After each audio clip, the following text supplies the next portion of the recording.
Bonjour à tous, bienvenue sur mes vidéos Mélanie Médium. Aujourd'hui un thème très attendu, la notion d'âme sœur, âme jumelle. Alors vous allez me dire, mais pourquoi elle refait une vidéo puisqu'il y en a déjà une sur ce sujet sur sa page? Eh bien tout simplement parce que la précédente me semble absolument obsolète au jour d'aujourd'hui. Ça fait déjà au moins une année que je m'étais dit que je referais une vidéo parce que depuis la précédente, eh bien, de nouvelles expériences, de nouvelles connaissances sont venues à moi. Et donc, voilà, il me semblait intéressant de partager tout ça avec vous, d'autant que j'ai souvent des questionnements par mail, mélaniemedium@orange.fr, sur ce sujet. Quelle est mon âme sœur? Comment la reconnaître? Est-ce qu'on a tous une âme sœur? Bon, voilà, donc c'était vraiment important pour moi de partager avec vous ce que j'ai pu, à l'heure d'aujourd'hui, comprendre sur le sujet et pouvoir échanger mon humble connaissance, mon humble expérience avec vous sur cette notion d'âme sœur, âme jumelle, et vous verrez qu'il n'y a pas que ça. Alors, je me suis donc appuyée sur un petit sondage que j'avais mis en place sur ma page Facebook, Mélanie Médium, il y a quelques jours, où j'ai donc reçu pas mal de questionnements. Les gens me disaient, est-ce qu'on a tous une âme sœur? Comment est-ce qu'on peut la rencontrer? Comment on la reconnaît? C'est quoi la différence entre âme sœur et âme jumelle? Bon, il y a plein de questions, donc je les ai toutes notées. Voilà, je me suis fait un petit document de travail. Et puis, pour répondre aux questions les plus fréquentes, j'ai décidé de m'appuyer sur cet ouvrage, voilà, de Marie-Lise Labonté, qui s'appelle Les familles d'âmes. Bon, je préfère vous le dire, c'est un bouquin qui est très technique. Il faut s'accrocher, il faut déjà avoir quelques notions de base pour pouvoir envisager ce genre de lecture. Donc dans cet ouvrage, Marie-Lise Labonté va expliquer la notion d'âme, la notion de famille d'âme, et ensuite effectivement la notion d'âme sœur, âme jumelle, et en fait il n'y en aurait pas que deux. Selon Marie-Lise Labonté, elle en distingue 4.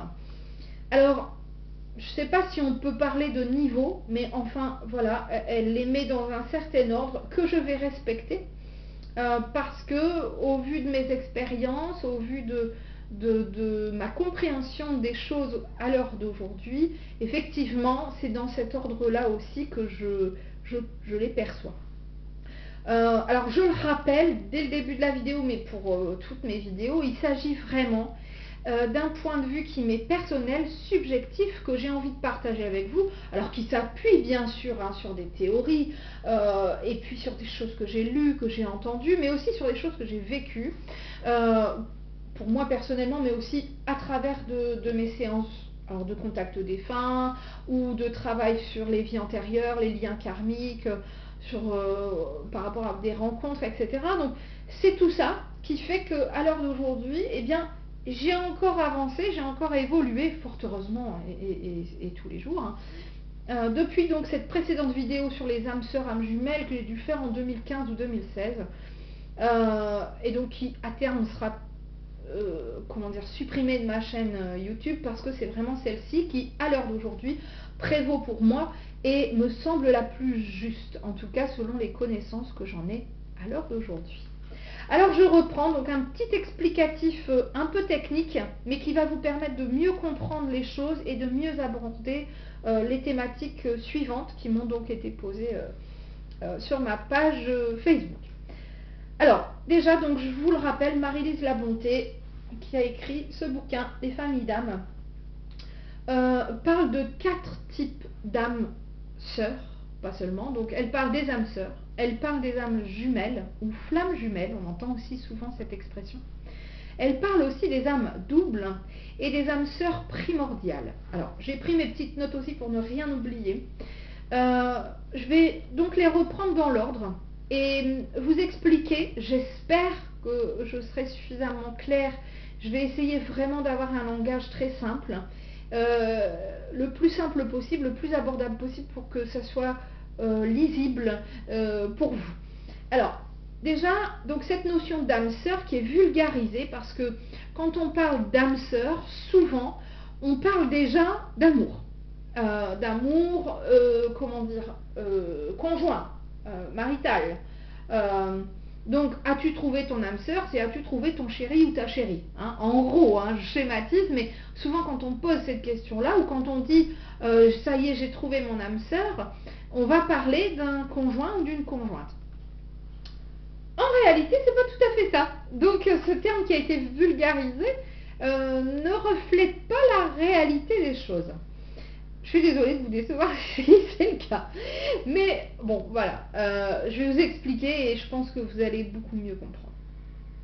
Marie-Lise Labonté nous explique que les âmes sœurs, en réalité, alors, bon, je vous l'ai dit très brièvement, mais elle estime qu'il y a 13 familles d'âmes. Bon, il y a peut-être encore des sous-dossiers, va-t-on dire, mais enfin voilà, on va rester sur cette idée-là. On a la source, et puis dans la source, on a 13 familles d'âmes. Et dans ces familles, alors chacun fait partie d'une famille d'âmes, dans ces familles, on va retrouver effectivement plein d'âmes, hein, des milliards d'âmes, et encore, je pense que le nombre est peut-on vraiment l'exprimer en termes de quantité? Bref, et donc ces âmes sœurs sont pas forcément, justement, des âmes qui font partie de la même famille d'âmes. Alors là, déjà, je vous en bouche un coin pour certains, j'en suis sûre. Ce sont tout simplement des âmes qui ont décidé de se retrouver parce qu'elles ont, entre guillemets, signé un contrat, elles ont une mission commune dans la vie qu'elles ont décidé d'incarner. Alors, là, je vous casse le mythe, hein, du coup, parce que ça peut être tout simplement, et là, je vais répondre à de grands questionnements qui m'ont été posés je ne sais pas combien de fois. Une âme sœur, est-ce forcément un conjoint, une conjointe, un mari, une femme? Eh bien non. Ça peut être votre fils, votre fille, votre père, votre mère, votre frère. Ça peut être aussi un ami, une amie. Bon, des fois je dis ça peut être un collègue. Oui et non, parce qu'il faut que ça soit quelqu'un avec qui finalement on va être assez proche, donc un collègue qui deviendrait ami, quoi. Mais enfin, bref, tout ça pour vous dire que ça n'est pas forcément une relation amoureuse que l'on va mener en tant qu'âme sœur. Donc il suffit tout simplement que vous ayez, je sais pas moi, signé un contrat en disant bon ben dans une autre vie on était liés, nous deux, hein, on était liés à une troisième personne à qui on n'a pas forcément fait que du bien. Bon ben dans cette vie-ci, on va décider de l'aider, on va décider de l'accompagner, on va décider entre guillemets de relever le niveau, et donc on va créer ce contrat karmique qui va nous lier toutes les deux, hein, ces deux âmes sœurs, et donc il ne s'agit pas forcément d'une sœur, ça peut être un homme, une femme, deux hommes, deux femmes, enfin voilà, un enfant, un adulte d'ailleurs. On va décider de l'aider. Alors je vais prendre un exemple très concret, qui est absolument infondé dans la vie réelle, mais je vous donne un exemple. J'ai décidé d'aider mon fils parce que dans la vie précédente c'était pas mon fils, et puis franchement je lui ai bien cassé les pieds. Dans cette vie-ci j'ai décidé de faire autrement, de renverser d'inverser voilà, la balance, et j'ai décidé donc pour ça de ne pas faire ça toute seule, parce que dans la vie précédente je n'étais pas toute seule à lui avoir cassé les pieds. Et donc dans cette vie-ci, je vais retrouver cette âme avec qui j'ai fait un petit peu voilà, des bêtises dans la vie précédente, et on va décider avant de s'incarner de l'aider. Et puis par exemple, ça va être une de ses maîtresses à l'école qui va devenir une amie, parce que vraiment on a plein de points communs, on s'entend très très bien, et qui va donc à un moment donné de sa vie d'écolier l'aider, qui va avoir un gros impact dans sa vie finalement future et professionnelle notamment, parce qu'elle lui aura donné confiance en lui, parce qu'elle va l'aider à trouver un métier, à trouver sa voie, etc. Et moi ça va rester mon ami, parce que finalement on s'est senti très proche par rapport à cet accompagnement.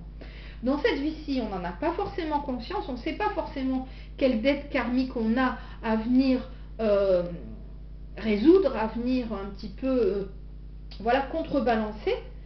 On n'en a pas forcément conscience, mais on fait. On fait parce que c'était prévu comme ça. Un autre exemple, dans une vie précédente, j'ai été très très éloignée de mon frère. Et nous ne nous sommes pas vus parce qu'on a été séparés tout petits. Pour X, Y raison, je vous dis, j'invente une situation. Hein. Et donc dans cette vie-ci, on a décidé de vivre différemment les choses et d'être très proches et de vivre notre vie vraiment de manière avec des chemins relativement communs. Eh bien, ce sera donc mon âme sœur, s'il se réincarne à nouveau en mon frère et moi en sa sœur, inversement, peu importe, hein, ce sera donc mon âme sœur. J'ai même envie de vous dire une de mes âmes sœurs, parce qu'on n'en a pas qu'une. Je vous surprends encore, on n'en a pas qu'une, on peut en avoir beaucoup d'ailleurs. Et ce qu'il faut savoir aussi, là je réponds un peu aux questions qui viennent par la suite, mais on n'est pas forcé de faire toute sa vie avec son âme sœur. Bon, là c'est une explication autre de l'exemple que je viens de vous donner. Hein. On peut très bien rencontrer son âme sœur à 55 ans. Enfin, une âme sœur, parce qu'on n'en a pas qu'une. Soit un nouveau conjoint, soit vraiment une amie qui va devenir extrêmement proche et avec laquelle on va finir nos jours parce qu'on est sur le même chemin d'âme. On peut aussi rencontrer notre âme sœur, une âme sœur, je sais pas moi, à l'âge de 18 ans, ça va être vraiment notre meilleur pote, on va faire les 400 coups, et puis à l'âge de 35 ans, on s'est éloigné parce qu'on n'a plus les mêmes façons de voir les choses, parce que tout simplement, notre contrat d'âme, notre mission d'âme a été remplie. C'est ce qui parfois peut être catastrophique, parce que quand il s'agit d'une mission d'âme qu'on a créée avec une autre âme sœur, qui va devenir, parce que ça peut aussi, hein, notre conjoint, à un moment donné, quand cette mission elle est remplie, par exemple accompagner telle personne qui sera donc un de nos enfants, il est grand, il est suffisamment grand, la mission est terminée, il est adulte, et bien on peut se retrouver à se séparer parce que notre mission est terminée, on n'a plus forcément besoin de continuer sur le même chemin de vie. Alors, certaines âmes sœurs continuent quand même, tant bien que mal d'ailleurs, et puis d'autres ont bien compris que leur travail n'est plus là, leur place n'est plus là, et c'est comme ça qu'elles le ressentent. Je n'ai plus ma place dans ce couple, je n'ai plus ma place dans cette relation, je ne ressens plus du tout les mêmes choses qu'auparavant. Voilà, et donc c'est ainsi que parfois les chemins s'écartent. Je me souviens, tiens, moi, d'une amie qui était, c'est sûr, enfin, on était au moins âme sœur, qu'est-ce qui a fait à l'heure d'aujourd'hui, je ne sais même plus trop, on était gamines, hein, qu'est-ce qui a fait qu'à un moment donné, au collège, au lycée, on s'est éloigné? J'ai plus trop de souvenirs, peut-être que je ne veux pas m'en souvenir, bref, toujours est-il que là, on n'a plus du tout de contact, et pourtant, j'en suis convaincue que c'était une âme sœur ou jumelle ou double. Mais c'est comme ça. Donc peut-être que je le regretterai toute ma vie de me dire, mais mince, j'ai essayé, hein, tant bien que mal, de raccrocher les wagons, mais c'est qu'on n'avait plus on n'avait plus de mission commune, donc la mission était terminée. Je ne sais pas hein, quelle était cette mission, je ne veux pas chercher, mais chacun reprend, entre guillemets, sa vie de son côté. C'est la triste réalité parfois des âmes sœurs, effectivement, c'est pas toujours si simple. Alors le deuxième niveau, si je puis parler de niveau, il s'agit des âmes jumelles ou flammes jumelles. Alors là, contrairement aux âmes sœurs, c'est forcément de la même famille.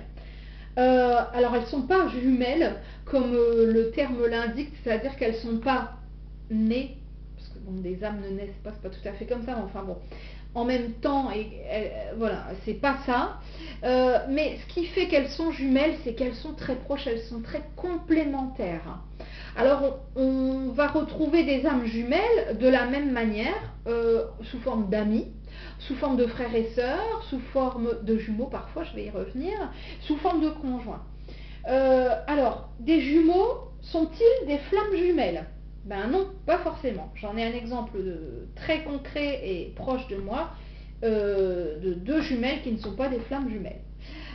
Pourquoi? Parce qu'effectivement, cette incarnation gémellisée, allez, je fais du néologisme, cette incarnation de jumeaux n'est pas forcément en lien avec le lien karmique qui les unit.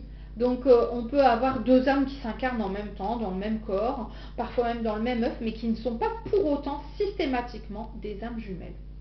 Je tiens à le préciser parce que je pense que c'est une question que vous pouvez vous poser. Alors ben voilà, je suis quand même désolée de vous décevoir, mais âme sœur ou âme jumelle, c'est pas systématiquement au niveau sentimental, au niveau comment dire, une notion de couple. Ça peut être aussi un ami, une amie, un frère, une sœur, un cousin dont on est très proche, comme des frères. Enfin voilà, c'est vraiment quelqu'un avec qui on est très proche et surtout qu'on est, on est complémentaires. Vous savez, bon, je vais en parler après, mais les gens qui, ben, c'est simple, ils se regardent, ils se comprennent quoi. Des fois, ils n'ont même pas besoin de se regarder, ils se retournent, ils rient parce qu'ils savent qu'ils pensent la même chose en même temps. Bon, ça j'y reviendrai après. Alors, âme sœur, âme jumelle, on va retrouver les âmes doubles. Alors les âmes doubles, ce sont deux âmes qui, comme les âmes jumelles, sont de la même famille, mais par contre elles ont la même position. Alors, bon, ça je n'ai pas voulu vous l'expliquer parce que je me suis dit je ne vais pas rajouter de complexité, mais quand même.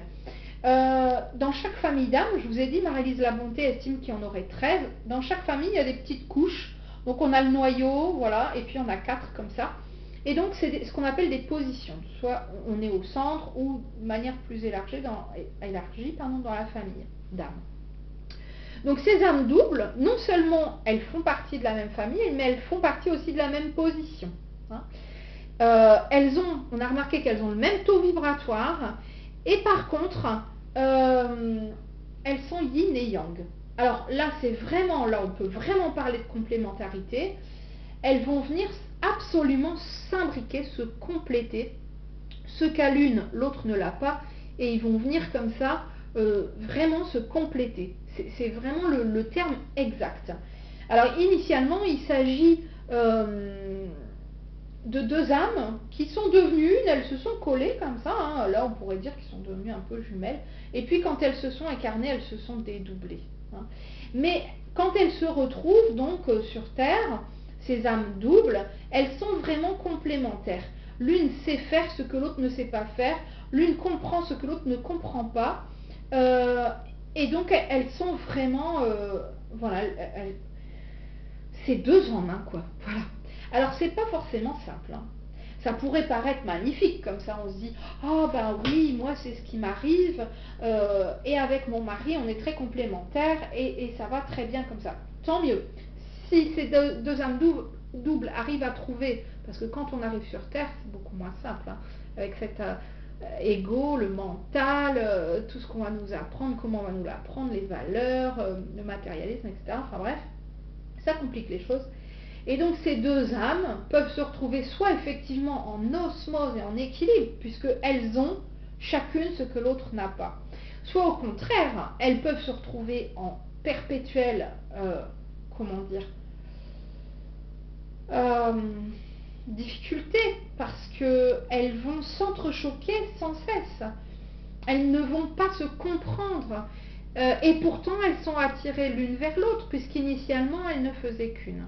Et là, on va se retrouver dans des situations, alors que l'on appelle parfois fusionnelles, parce qu'elles ne savent pas vivre sans l'autre, par exemple, mais c'est très conflictuel parce que l'ego prend le dessus et on se retrouve avec des situations de jalousie, différenciation, pourquoi lui il a ça et moi je l'ai pas. Alors là pareil, on va se retrouver par exemple dans des situations de frères et sœurs, des situations de gémellité pourquoi pas, des situations de couple ou d'amitié, où des fois on se dit mais comment, moi je pense par exemple parfois on voit des reportages, je suis pas très télé mais il m'arrive de zapper sur des émissions notamment à sensation dirons-nous, et des fois je me dis comment ces gens peuvent rester ensemble. Ils sont tout le temps en train de se fâcher, quoi. Ils sont tout le temps en désaccord. Ben parce qu'ils ont cette attirance presque indescriptible et pourtant cette difficulté à s'équilibrer parce que justement ils sont en totale opposition puisqu'ils doivent venir s'imbriquer. Sauf que s'ils ont du mal à l'entendre, à le comprendre, et ben ils seront toujours comme ça en train de venir s'entrechoquer un ego contre un autre, et ça peut effectivement être bien plus compliqué que ce fabuleux équilibre dont on pourrait rêver. Ça, donc, ce sont pour les âmes doubles. Donc, âme sœur, âme jumelle, âme double. Et donc, le dernier niveau, enfin, le dernier, je ne sais pas si on peut le mettre dans un ordre ou dans un autre, mais dont parle Marie-Lise Labonté, il s'agit des âmes sœurs primordiales. Alors là, c'est un petit peu particulier parce que, je vous ai dit tout à l'heure, dans une famille d'âmes, il y a plusieurs niveaux. Et donc là, les âmes sœurs primordiales se situent obligatoirement, toutes les deux, dans ce qu'on appelle le nucléus, c'est-à-dire le noyau de la famille d'âmes, systématiquement. Et chose très particulière, avant leur création, il s'agissait d'une étincelle. Alors c'est une étincelle qui vient de la source et qui va donc devenir une âme. Et il s'agissait d'une seule étincelle. Et cette étincelle est donc devenue une étincelle âme. Hein. Alors je vais le faire comme ça. Et ensuite on l'a scindée en deux, cette étincelle, pour venir s'incarner en deux êtres distincts. La grande complexité de ces âmes sœurs primordiales, c'est que si elles ne se retrouvent pas, elles ont un manque incroyable. Et si elles se retrouvent, elles vont avoir parfois cette difficulté à vivre ensemble. Alors pareil, en tant que couple, en tant qu'amis, en tant que frères et sœurs, en tant que... voilà. Parce qu'elles vont avoir une peur panique de la perte de l'autre. C'est des choses qu'on peut retrouver on va le remarquer très simplement parce que ça peut être des personnes possessives, jalouses, ou constamment angoissées, les deux d'ailleurs, et qui vont avoir cette peur de l'abandon, de manière générale, dans leur vie en général. C'est extrêmement typique des âmes sœurs primordiales. Donc je le rappelle, la particularité c'est que ces deux personnes font forcément partie du noyau. Alors je ne vais pas revenir sur le livre, là je vous inviterai à aller, vous pouvez aussi aller sur internet, vous retrouverez des extraits du livre de Marie-Lise Labonté. Si vous voulez voir un petit peu comment fonctionnent les positions et les situations dans les familles d'âmes, je vous laisserai aller regarder. Donc voilà les 4 types d'âmes sœurs, jumelles, doubles et âmes sœurs primordiales dont parle Marie-Lise Labonté et qui, pour moi aujourd'hui, effectivement, s'inscrivent comme une réalité, en tout cas à l'heure d'aujourd'hui, parce que j'en ai vraiment, expérimenté la notion. Alors je vais passer maintenant aux questions qui m'ont été posées. J'ai essayé de les mettre dans un ordre plutôt logique, mais je ne sais pas, hein, après tout c'est ma logique. Toujours est-il que, voilà, j'ai essayé de suivre un peu un fil conducteur. La première question étant, mais à quoi on va reconnaître une âme sœur, une âme jumelle, une âme double? Alors je vais dire âme sœur pour globaliser la chose. Comme je vous l'ai dit, il peut s'agir de votre fils, de votre frère, de votre sœur, de votre ami, de votre conjoint. À quoi on le reconnaît? On reconnaît bien souvent une âme sœur au lien qu'on va entretenir avec cette personne. Comme je vous l'ai expliqué un petit peu auparavant, il s'agit d'un lien fort, dans tous les cas, qui peut devenir conflictuel, effectivement, avec le temps, avec le fait d'être incarné dans la matière, c'est pas si simple. Mais initialement, il s'agit d'un lien fort. On va le reconnaître aussi à des petites choses comme on se comprend sans se parler, on pense les mêmes choses, on a la même vision des choses. Je dis bien initialement, hein, j'ajoute, comme je viens de le dire, qu'après avec le temps ça peut se compliquer. C'est quelque chose aussi que l'on remarque par entre guillemets, le besoin, j'en parlais un peu avec les âmes sœurs primordiales, hein, d'être avec cette personne. Et là, je ne parle pas que du conjoint, hein, ça peut être vraiment, je suis très proche de ma sœur, j'ai besoin de l'appeler tous les jours. Je suis très proche de ma maman, on se voit au moins 1 ou 2 fois par semaine. Je suis très proche de mon mari, même quand il est au boulot, on essaye de s'appeler, on s'envoie des messages. C'est ça aussi, c'est cette proximité, ce lien qui nous unit. J'essaye d'être claire, d'avoir des termes, je vais dire, simples et du quotidien qui vous permettent, avec des exemples, de mieux comprendre et de mieux cerner la situation. Alors on m'a aussi demandé, mais est-ce que pour reconnaître une âme sœur, est-ce qu'on a forcément un coup de foudre? Ben non, vous l'avez compris, puisque c'est pas forcément quelqu'un avec qui on va faire notre vie, c'est pas forcément un conjoint ou une conjointe. Ça peut être un coup de foudre, ça peut être un coup de foudre même amical, cependant c'est pas systématique. Maintenant, effectivement, j'ai envie de vous dire que si vous avez vécu un coup de foudre amical ou sentimental, il y a des chances qu'effectivement ce soit une âme sœur, jumelle, double ou âme sœur primordiale. Alors la question, mais je pense que vous avez compris la réponse, pouvons-nous avoir plusieurs âmes sœurs? Bah oui, vous pouvez avoir, je sais pas moi, 12 âmes sœurs, une âme jumelle, une âme double, vous voyez ce que je veux dire? Donc forcément ça va se multiplier selon le chemin de vie que vous avez décidé de mener ici dans votre incarnation actuelle, selon les dettes karmiques que vous avez pu avoir, mais aussi les liens karmiques que vous avez pu créer antérieurement. Et voilà. Alors par contre, on peut perdre une âme, je vais redonner mon exemple personnel, hein, perdre une âme sœur, donc comme mon ami que j'ai perdu, on ne sait trop comment, mais on va dire à l'âge de l'adolescence, et puis en retrouver une autre, là j'en ai retrouvé une autre récemment, à l'âge adulte, vous voyez. Et puis je ne sais pas combien de temps encore on restera sur le même chemin, parce que quelle est notre mission commune, je ne sais pas, mais et ainsi de suite. Hein. Donc on les a peut-être pas forcément tous en même temps non plus. Alors, celles-ci sont-elles... Alors c'est une question hyper intéressante, un peu complexe, donc je vais la reformuler, mais hyper intéressante. Celles-ci sont-elles d'autres nous-mêmes pour ne former qu'une seule âme? Alors je vais répondre oui et non. Alors non, parce qu'en fait, je vous l'ai bien expliqué, il s'agit de plusieurs âmes qui sont issues soit de la même famille d'âmes, soit pas, hein, qui vont venir se retrouver. Mais si on prend les choses de manière plus globale, la source étant donc, entre guillemets, le berceau de toutes ces familles d'âmes, alors nous ne sommes qu'un. Nous sommes tous unis, reliés.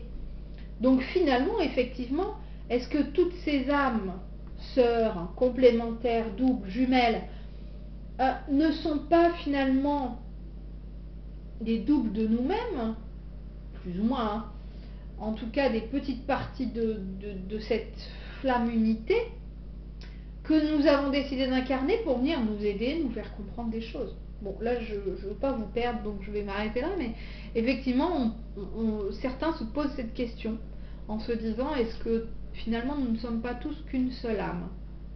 Comme on fait partie d'une source unifiée, c'est pas idiot comme question. Est-ce que tout le monde a une âme sœur? Je pense que vous l'aurez compris, on en a tous une, plusieurs, une âme jumelle, une âme double, une âme sœur, selon la situation, une âme primordiale. Mais le tout, c'est de la trouver. Ça, c'est une des questions suivantes. Alors, comment on la trouve? Bon, je vous l'ai expliqué. Comment on la reconnaît? Et puis, est-ce qu'on va vivre toute sa vie avec? Je vais y venir.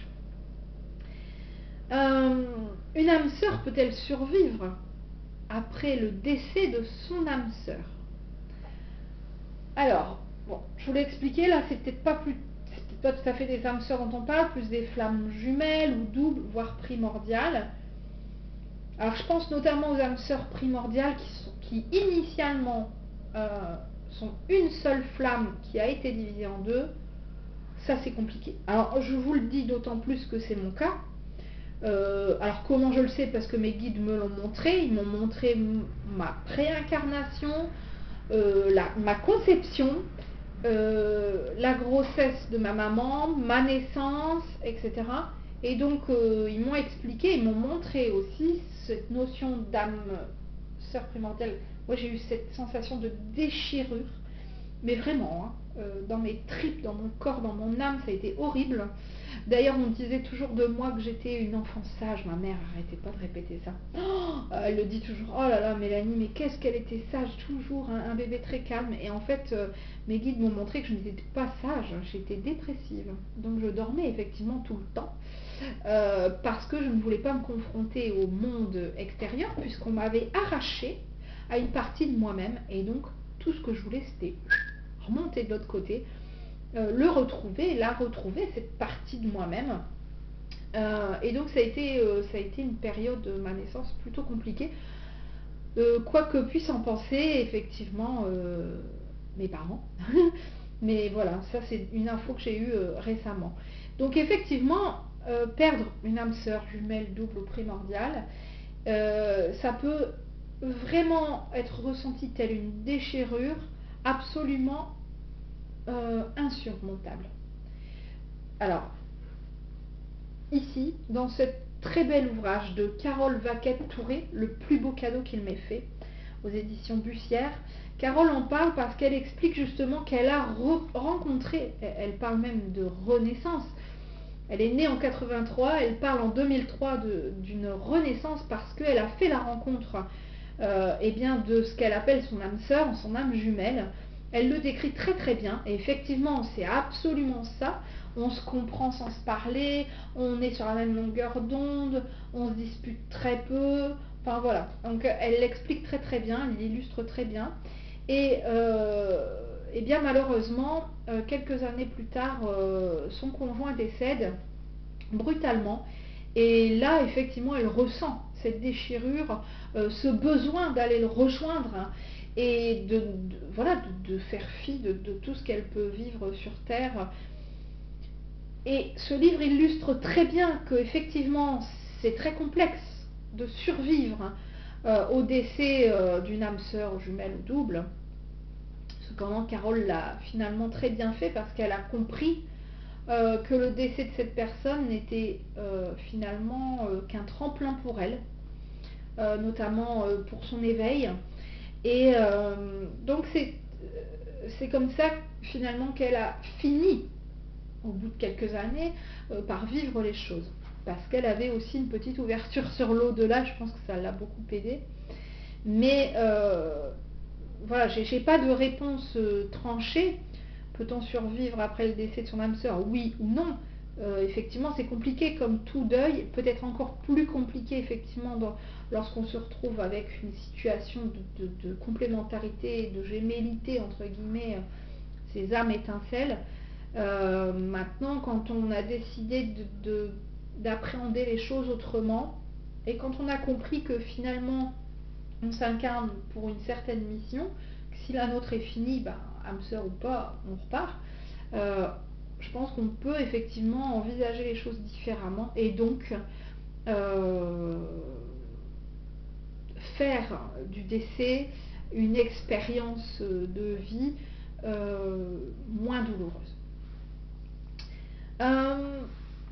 Alors, est-ce que, une question qui m'a été posée aussi, est-ce que on est âme sœur justement parce qu'on se réincarne et qu'on s'est déjà connu antérieurement? Est-ce que le fait d'être âme sœur va forcément évoquer un lien karmique antérieur?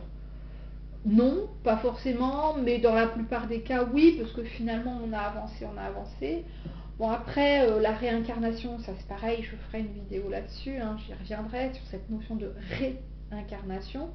Toujours est-il qu'effectivement, bien souvent, on va se retrouver avec des liens qui ont eu un impact dans d'autres vies, un lien qui a déjà été présent, peut-être pas sous la même forme, peut-être là vous êtes amis, mais antérieurement vous étiez sa mère, et à un autre moment encore vous étiez sa femme, enfin j'en sais rien, mais voilà, donc vous pouvez créer des liens particuliers pour être entre guillemets sûr de vous retrouver dans les différentes vies que vous avez décidé de mener ensemble selon la mission ou les missions que vous avez décidé de mener ensemble. Donc effectivement, je ne vais pas dire que c'est systématique, mais dans la majorité des cas, oui quand même. Alors, bon, là, une question qu'on m'a posée, mais à laquelle j'ai déjà un peu répondu. Avoir une âme sœur, une âme jumelle, double, primordiale, est-ce que ça signifie forcément une vie paisible? Non. Pas forcément. Je pense à un petit couple qui a fini par se séparer.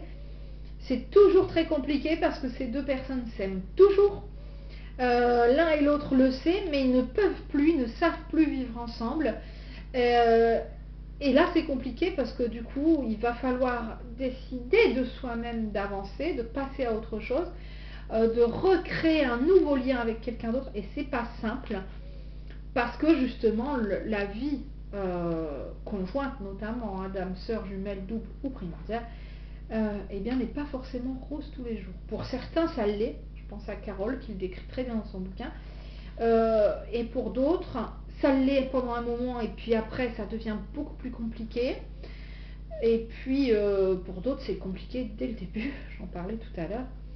Et pourtant ils sont tellement complémentaires que c'est compliqué de se séparer.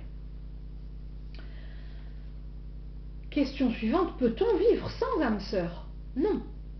Mais je rappelle qu'il ne s'agit pas forcément d'un conjoint ou d'une conjointe. Donc des âmes sœurs, on en a. On a notre sœur, on a notre cousin, on a notre ami, on a notre père. Ce sont nos âmes sœurs. Donc on ne va pas vivre sans. Hein, on ne va pas vivre sans âme sœur. Par contre, effectivement, on peut passer toute notre vie à chercher ce que vous appelez généralement votre âme sœur, c'est-à-dire à chercher ce double, cette moitié, pour vivre une vie sentimentale sereine, épanouie. Et on peut effectivement ne pas le trouver. Ou le trouver, mais que la personne décède. Ou le trouver et que finalement la situation se dégrade et qu'on finisse par se séparer.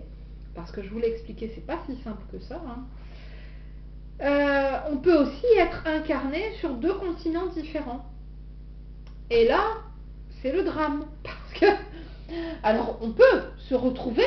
Parce que finalement un jour monsieur fera un voyage et puis il rencontrera cette personne et puis décidera, il tombera amoureux, il décidera de rester vivre là-bas.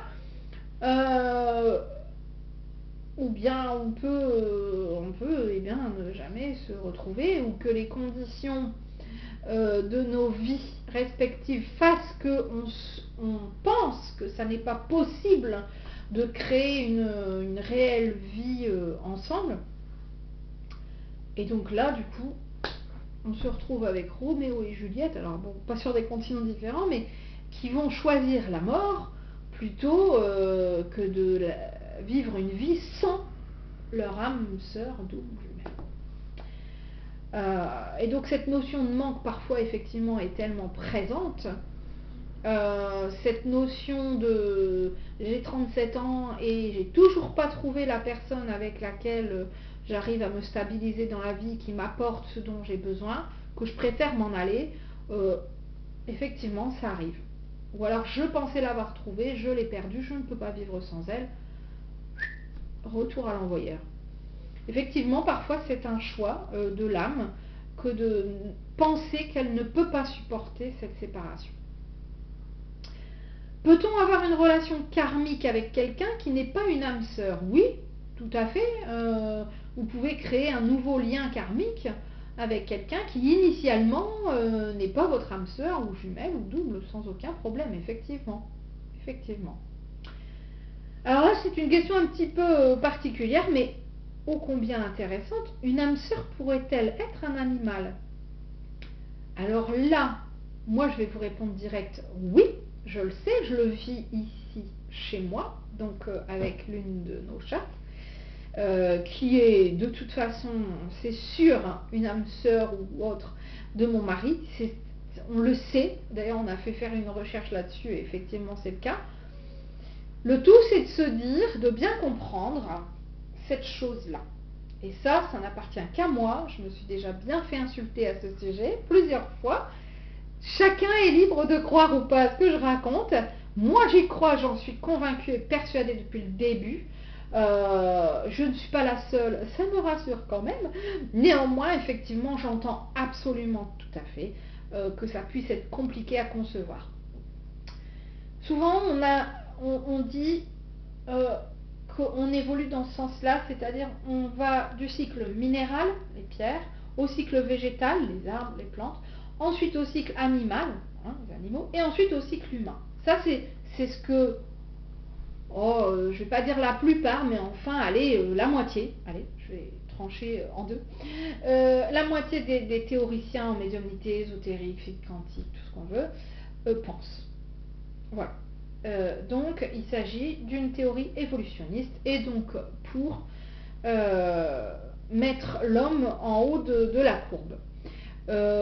Pour moi, et pour deux raisons, je ne pense pas que ça fonctionne de cette manière-là. La première raison, c'est que j'estime que l'homme n'est pas plus intelligent, plus évolué qu'un arbre, qu'un animal ou qu'une pierre.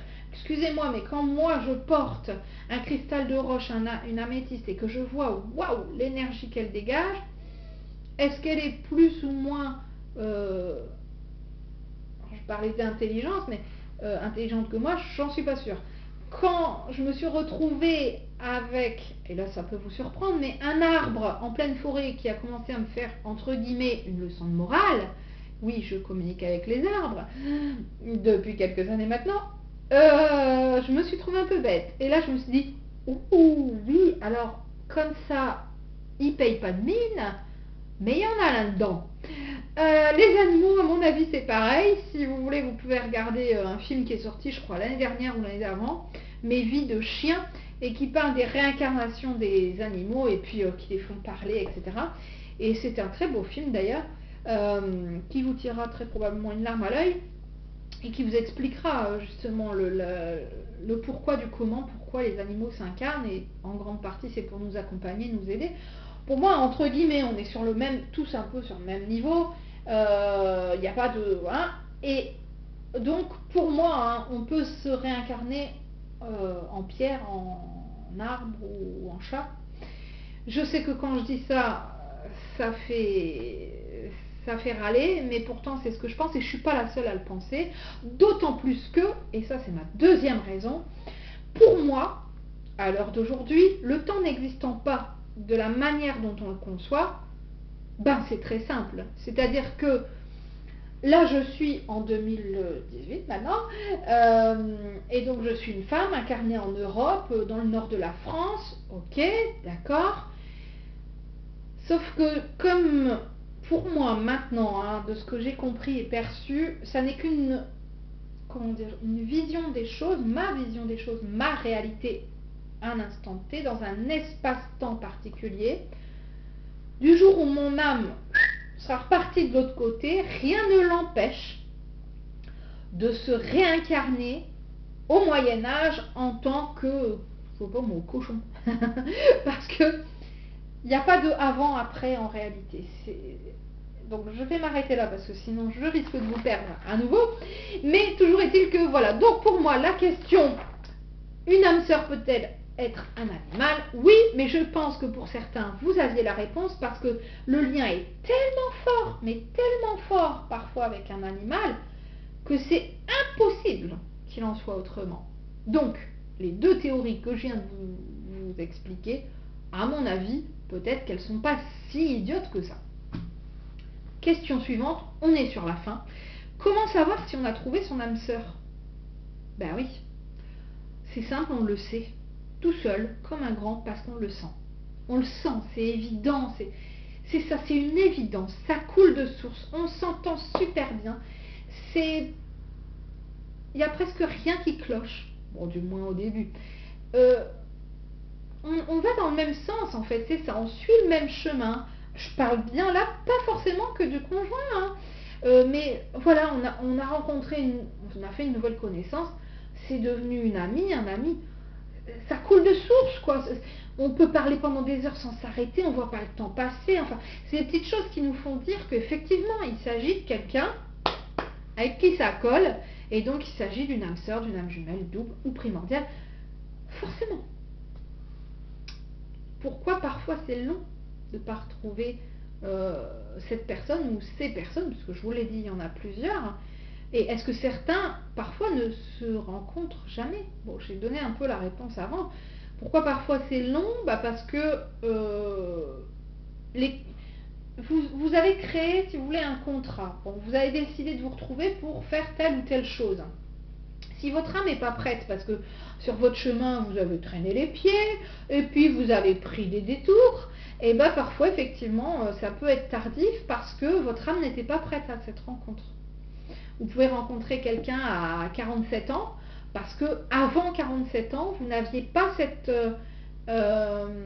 capacité d'accueillir l'autre en tant que tel, vous n'aviez pas cette ouverture d'esprit peut-être, vous n'aviez pas fini par exemple d'évoluer professionnellement, donc vous n'auriez pas eu la place peut-être pour telle relation dans votre vie. Enfin, il peut y avoir plein de raisons. Il peut y avoir plein de raisons.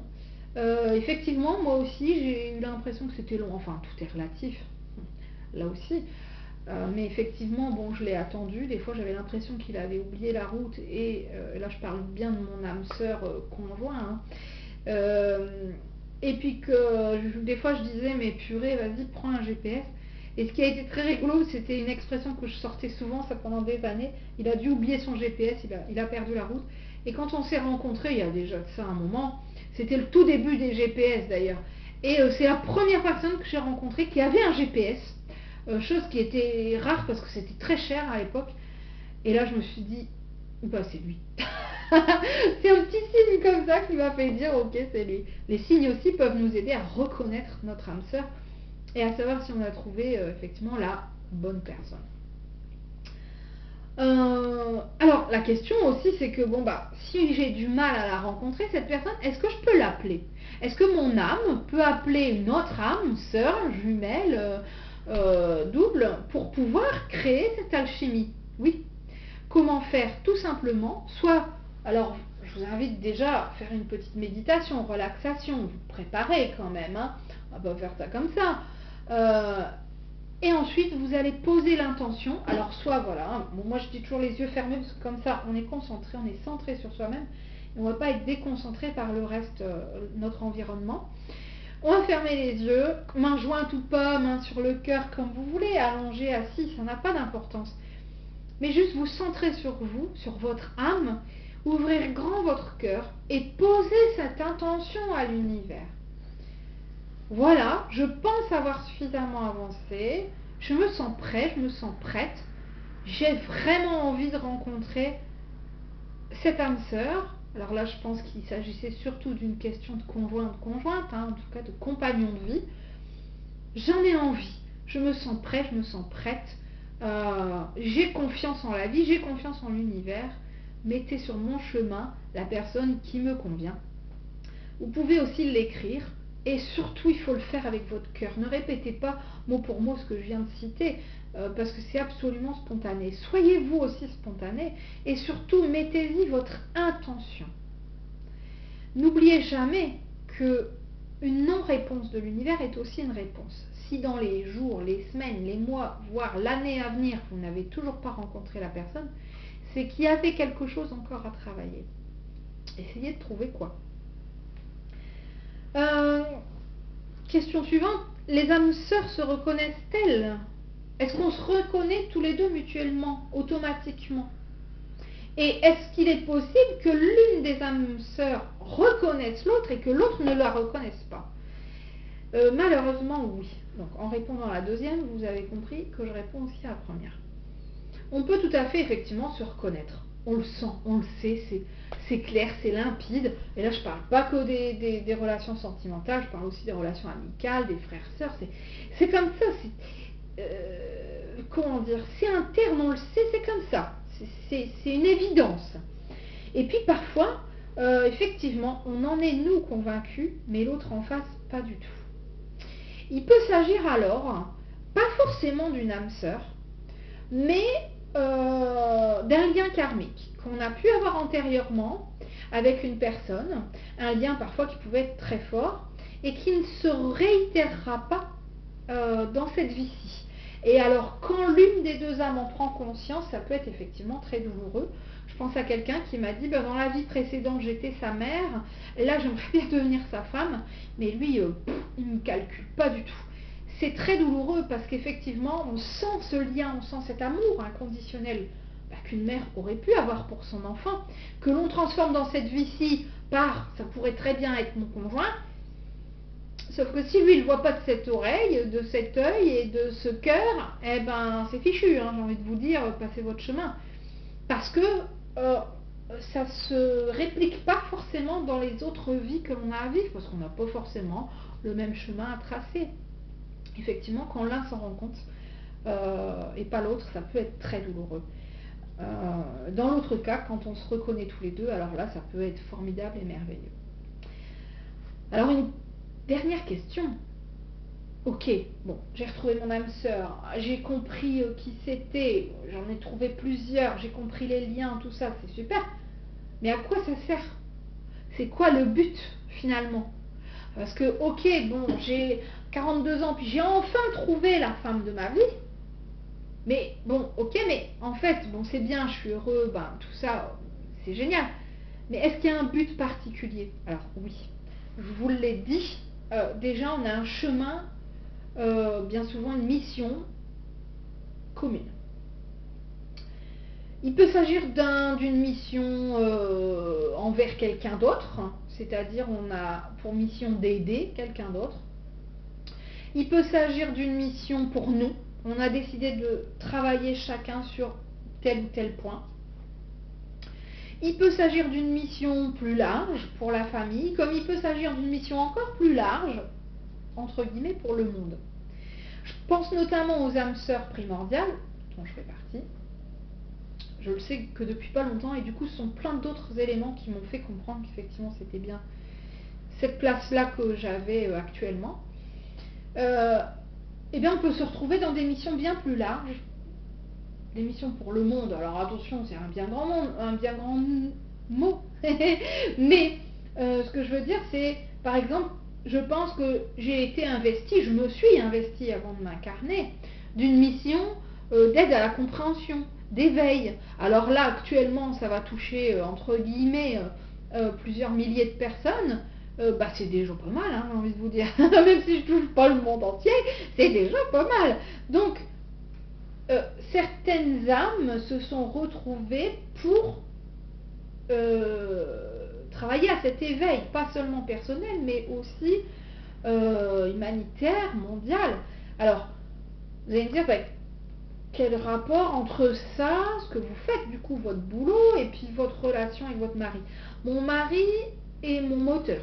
Déjà, c'est mon soutien, c'est vraiment mon soutien. Et puis, c'est lui qui va me booster dans les moments où j'ai envie de tout arrêter, où je suis fatiguée. C'est aussi formidable, comment dire, si je peux dire comme ça, un lieu d'apprentissage, parce que j'apprends beaucoup avec lui. Il me renvoie des choses que j'ai besoin de travailler, et inversement. Il y a plein de choses comme ça. Alors, il y a aussi autre chose qu'on est en train de découvrir et travailler, c'est que très probablement, il a lui aussi une place et un rôle à jouer dans cet éveil spirituel mondial. Il est en train de le découvrir, de l'intégrer, de l'accepter. Il va lui falloir encore un petit peu de temps, mais concrètement, vous voyez, ça peut par exemple donner des conférences en duo ou chacun de notre côté, mais enfin, ça va élargir encore le champ d'éveil. Enfin, et en plus, on s'est rendu compte que nos gamins, ben, ils étaient sur la même lignée. Donc on est vraiment sur un chemin particulier qui n'est pas très très commun. Quoique, enfin pour nous il est commun, mais il n'est pas forcément commun à tout le monde.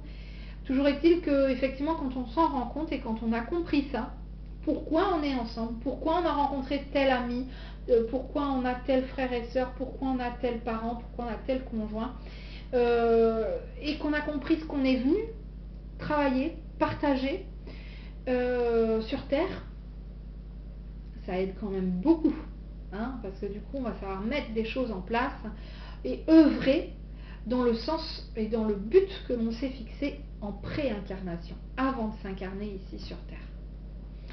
Alors on m'avait aussi dit, bon ok, le but d'accord ici sur Terre, mais et dans l'au-delà, est-ce qu'on se retrouve? Est-ce qu'on a un rôle aussi à jouer de l'autre côté? C'est variable.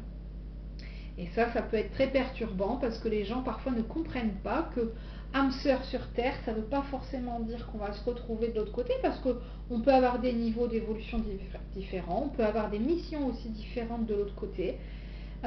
Et donc on peut décider de se retrouver uniquement lors de certaines incarnations, pas toutes, pas de la même manière, et que de l'autre côté, ben, entre guillemets, on a d'autres chats à fouetter, on va travailler différemment. Et donc on n'est pas forcé d'être collé à nouveau de l'autre côté. Alors je ne veux pas vous décevoir et je ne veux pas non plus vous faire peur. on se retrouve finalement tous parce qu'on est tous reliés, mais on ne va pas forcément rester collés l'un à l'autre dans l'au-delà, d'autant plus qu'il ne faut pas rêver, hein. Ici sur Terre on bosse, mais de l'autre côté on bosse aussi. Voilà, j'espère que toutes ces indications vous auront un peu éclairé, vous auront permis d'appréhender les choses de manière différente. Évidemment, je le répète, il s'agit de mon interprétation, de ma réalité, de ma façon de vivre mes expériences personnelles et professionnelles, de vivre aussi mes lectures, mes connaissances selon ma nouvelle appréhension des choses et de la vie. Et c'est donc avec plaisir, un grand plaisir, que je partage tout ça avec vous aujourd'hui, à cet instant T. Mais qui dit que dans 2 ans, 5 ans, 10 ans, je ne ferai pas une nouvelle vidéo avec des informations bien différentes de celle-ci, parce que ma compréhension se sera encore élargie. C'est ce que je me souhaite, et c'est ce que je vous souhaite à vous aussi. Je vous souhaite en tout cas, dans l'instant T, une très belle soirée ou une très belle journée, selon le moment de la journée ou de la soirée à laquelle vous regardez cette vidéo. Et puis dans tous les cas, de toute façon, je vous dis à très bientôt.